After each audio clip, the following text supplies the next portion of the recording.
Football ইতিহাসের সবচেয়ে বড়, সবচেয়ে রোমাঞ্চকর এবং সবচেয়ে নাটকীয় এক মহাকাব্যের সাক্ষী হলাম আমরা।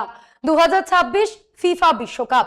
হ্যাঁ, 48টি দলের এই মহা আয়োজন শুধু ম্যাচ সংখ্যার দিক থেকেই নয়, বরং পরাশক্তিদের পতন, কিংবদন্তিদের বিদায়ের কান্না, নতুন শক্তির উত্থান আর মাঠের ভেতরের চরম প্রযুক্তিগত বিতর্কে ফুটবল বিশ্বের চেহারা চিরতরে বদলে দিয়েছে। মারাকানার কান্না থেকে শুরু করে আমেরিকার মেটলাইফ স্টেডিয়াম, ফুটবল দেবতা এবার এমন এক চিত্রনাট্য লিখেছেন যা বিগত কোনো বিশ্বকাপ ছুঁতে পারেনি।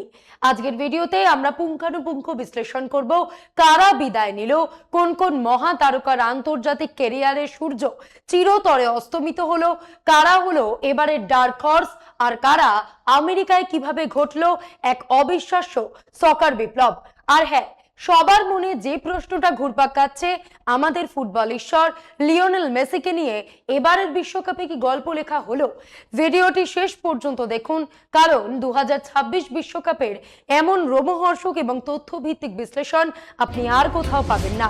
নমস্কার, আমি মধুরিমা ভৌমিক, আর দৈনিক সংবাদ অনলাইনে আপনারা দেখছেন সত্যি আসলে বেদনাদায়ক। শুরুতেই আসা যাক এবারের বিশ্বকাপের সবচেয়ে বড় ধাক্কায়, জায়ান্টদের পতন। 48টি দলের এই বিশাল মঞ্চে এবার বড় বড় পরাশক্তিদের বিদায় ছিল ফুটবল বিশ্বের জন্য সবচেয়ে বড় ট্র্যাজেডি। 5বারের বিশ্ব চ্যাম্পিয়ন ব্রাজিল এবার ফুটবল বিশ্বকে স্তব্ধ করে দিয়ে রাউন্ড অফ 16 থেকেই বিদায় নিয়েছে।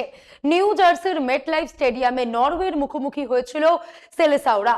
ম্যাচের শুরু থেকেই ব্রাজিল আক্রমণাত্মক খেললেও নরওয়ের রক্ষণভাগ ভাঙা সম্ভব হচ্ছিল না। উল্টো কাউন্টার অ্যাটাক থেকে ম্যাচের শেষ মুহূর্তে আর্লিং হাল্যান্ডের অনবদ্য জোড়া গোলে ব্রাজিলকে 2-1 ব্যবধানে হারিয়ে টুর্নামেন্ট থেকে ছিটকে দেয় নরওয়ে। ইনজুরি টাইমের শেষ মুহূর্তে নেইমারের পেনাল্টি গোলও দলকে রক্ষা করতে পারেনি। 1990 সালের পর এটি ব্রাজিলের দ্রুততম বিশ্বকাপ বিদায়। ম্যাচ শেষে ব্রাজিলের সাবেক তারকারা দলের কৌশল এবং রক্ষণভাগের চরম সমালোচনা করছেন। পতনের এই তালিকায় ব্রাজিল একা ছিল না। 4বারের বিশ্ব চ্যাম্পিয়ন জার্মানির বিশ্বকাপ জুজু এবারও কাটেনি। গত কয়েকটি আসরের ধারাবাহিকতা এবারও তারা নকআউটের শুরুতে মুখ থুবড়ে পড়েছে। রাউন্ড অফ 32-এ প্যারাগুয়ের মুখোমুখি হয়েছিল জার্মানরা। নির্ধারিত এবং অতিরিক্ত সময়ে খেলা ড্র থাকার পর পেনাল্টি শুটআউটে 4-3 ব্যবধানে হেরে বিদায় নিতে হয় তাদের। জার্মানির এই বিদায় নিয়ে ইউরোপীয় গণমাধ্যমে তীব্র সমালোচনা চলছে। ফুটবল বোদ্ধাদের মতে জার্মানি তার টুর্নামেন্ট খেলার চিরন্তন ঐতিহ্য এবং আত্মপরিচয় হারিয়ে ফেলেছে। অন্যদিকে গ্রুপ পর্ব এবং নকআউটের শুরুতেই বিদায় নিতে হয়েছে নেদারল্যান্ডস, উরুগুয়ে, ক্রোয়েশিয়া এবং ইকুয়েডরের মতন শক্তিশালী দলগুলোকে। বিশেষ করে গত আসরের সেমিফাইনালিস্ট ক্রোয়েশিয়ার বিদায় ছিল একটি যুগের অবসান। এছাড়া আইবেরিয়ান ডার্বিতে স্পেনের মুখোমুখি হয়েছিল পর্তুগাল। অতিরিক্ত সময়ে গড়ানো এই হাই ভোল্টেজ ম্যাচে ইনজুরি টাইমের প্রথম মিনিটে মিকেল মেরিনোর গোলে স্পেন 1-0 ব্যবধানে পর্তুগালকে টুর্নামেন্ট থেকে বিদায় করে দেয়। আর এই বিদায়ের সঙ্গে অবসান ঘটল বিশ্ব ফুটবলের এক সোনালী যুগের। এই বিশ্বকাপ সাক্ষী হয়ে রইল দুই মহানায়কের আন্তর্জাতিক ক্যারিয়ারের শেষ কান্নার। ব্রাজিলের ছিটকে যাওয়ার পর অশ্রুসিক্ত চোখে 34 বছর বয়সী নেইমার জুনিয়র আন্তর্জাতিক ফুটবল থেকে অবসরের ঘোষণা দেন। তিনি ম্যাচ শেষে মিক্স জোনে সাংবাদিকদের বলেন, আমি চেষ্টা করেছি, অনেক চেষ্টা করেছি, কিন্তু শরীর আর সায় দিচ্ছে না। আমার দেশের জন্য বিশ্বকাপ জেতার স্বপ্ন এখানেই শেষ।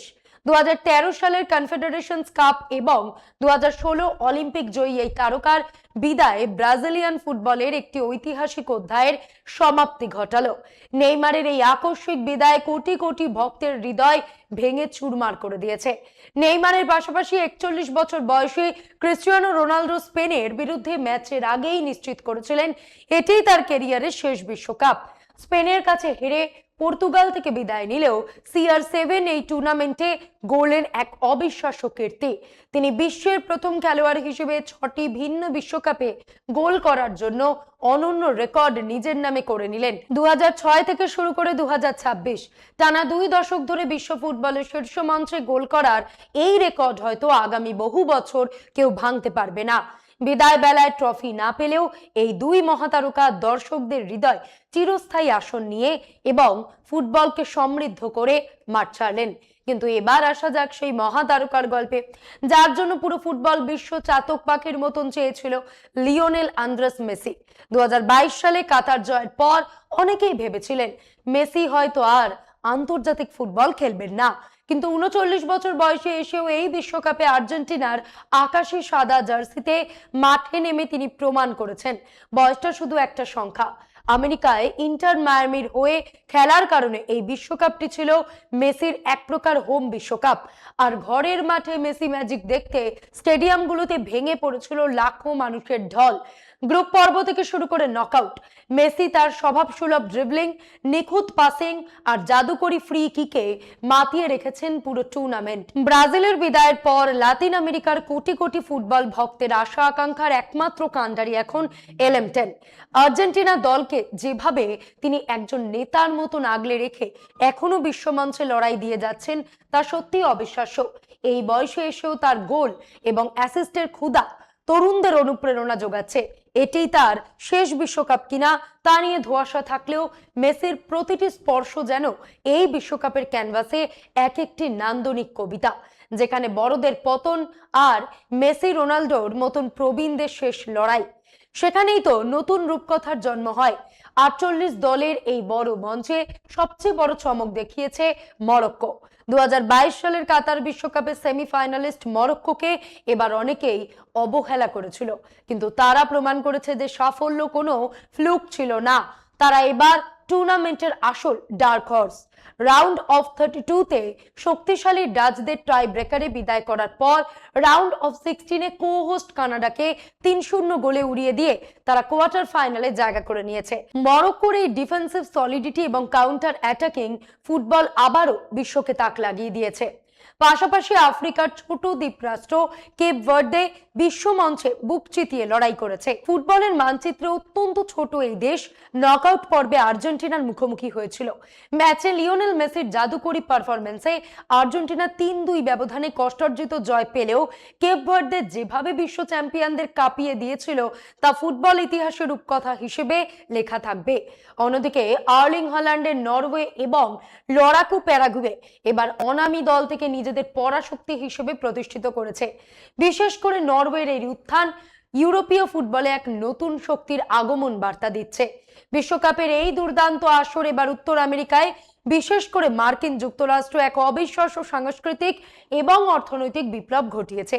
আমেরিকার মাঠে এবার সকার নিয়ে যে উন্মাদনা দেখা গেছে তা দেশটির ক্রীড়া ইতিহাসে আগে কখনো দেখা যায়নি। মার্কিন যুক্তরাষ্ট্রের প্রতিটি ম্যাচের টিকিট বিক্রি হয়েছে রেকর্ড মূল্যে। টেলিভিশনের ভিউয়ারশিপের সমস্ত রেকর্ড ভেঙে চুরমার হয়ে গেছে। ফক্স এবং টেলিমুন্ডোর তথ্য অনুযায়ী আমেরিকার ম্যাচগুলোতে গড় ভিউয়ারশিপ 25 মিলিয়ন ছাড়িয়ে গিয়েছিল। বিভিন্ন সমীক্ষা বলছে ঐতিহ্যবাহী খেলা বেসবলকে পেছনে ফেলে সকার এখন আমেরিকার তৃতীয় জনপ্রিয় খেলায় পরিণত হয়েছে। দেশের প্রায় 10% মানুষ এখন ফুটবলকে তাদের প্রধান প্রিয় খেলা হিসেবে বেছে নিয়েছে।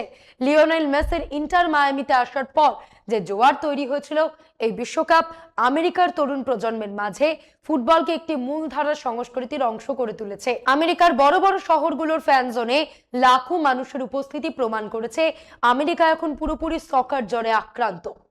তবে মাঠের এই বিপুল উন্মাদনের পাশাপাশি প্রযুক্তি আর রেফারিদের নিয়ে বিতর্ক এবারও পিছু ছাড়েনি। ভিডিও অ্যাসিস্ট্যান্ট রেফারি বা VAR প্রযুক্তি নিয়ে এবারের বিশ্বকাপে তৈরি হয়েছে তীব্র সমালোচনা এবং বিতর্ক। মিলিমিটারের নিখুঁত অফসাইড কল আর পেনাল্টি দেওয়ার ক্ষেত্রে VAR এর দীর্ঘ সময় নেওয়ার কারণে খেলার স্বাভাবিক গতি নষ্ট হয়েছে বলেই সরব হয়েছেন বিশ্বের নামি দামি কোচ এবং ফুটবল বোদ্ধারা।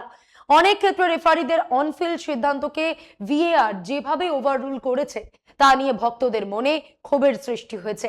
বিশেষ করে মার্কিন যুক্তরাষ্ট্রের ফ্লোরিন বালোগুনের একটি লাল কার্ড বাতিল করা নিয়ে ফিফা এবং উয়েফার মধ্যে এক ধরনের অভ্যন্তরীণ দ্বন্দ্ব এবং আইনি বিতর্কের সৃষ্টি হয়, যা মাঠের পারফরম্যান্সকেও প্রভাবিত করেছে বলে মনে করা হচ্ছে।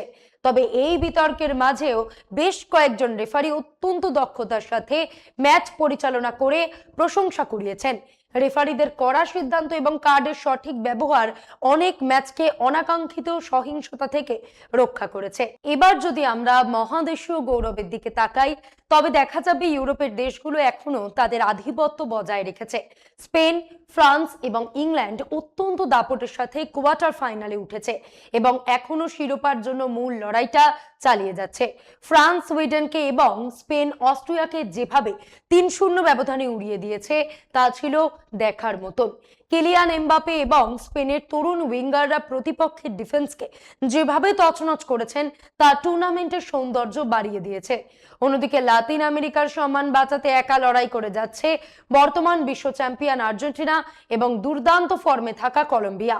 আর আফ্রিকার হয়ে পুরো মহাদেশের আশা আকাঙ্ক্ষার প্রতীক হয়ে একাই লড়াই লড়ছে মরক্কো। নতুন তারকাদের মধ্যে আর্লিং হাল্যান্ড যেমন একাই নরওয়েকে টেনে নিয়ে যাচ্ছেন, তেমনি স্পেনের তরুণ তুর্কিরা মাঠ মাতাচ্ছেন, যা বিশ্বজুড়ে দর্শকদের দারুণভাবে মোহিত করছে।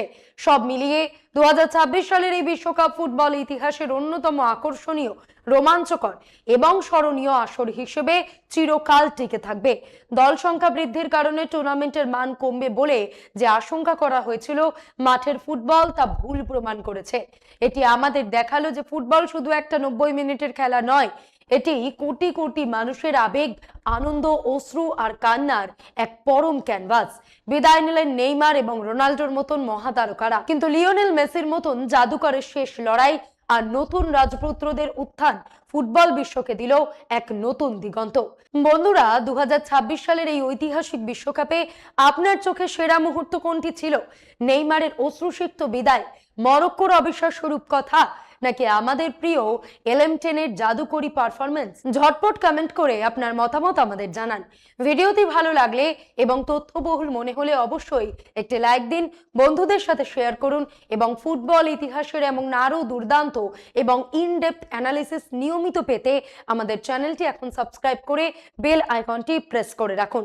আজ এই পর্যন্তই। এমন আরো বিষয় জানতে অবশ্যই সাবস্ক্রাইব করুন, লাইক, কমেন্ট ও শেয়ার করুন। দেখতে থাকুন দৈনিক সংবাদ, শুধু না আমি যথেষ্ট।